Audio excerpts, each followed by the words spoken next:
I'm having troubles, depicting on what should I watch on, YouTube today. I have to watch the new fucking Google Pixel 2 ad. That sounds kind of boring, though. Let's watch the news. News is always morbid and exciting. Right, first video. Trump denies he was disrespectful to family of, what is this? Fallen soldier?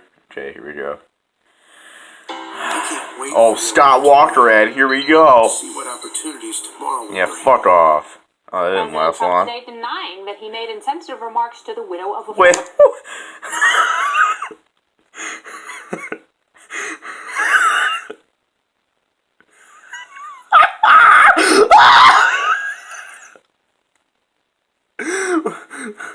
soldier.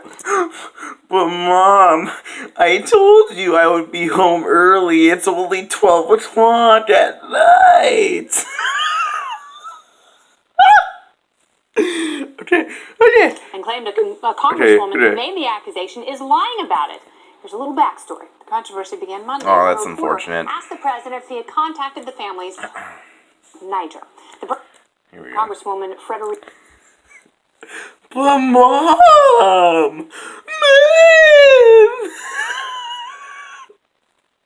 Let's skip ahead a little bit here. Look at this bitch! This is her fucking dad! He's like, honey, I said to be home early, you son of a bitch. I'll spank your ass. She's like, but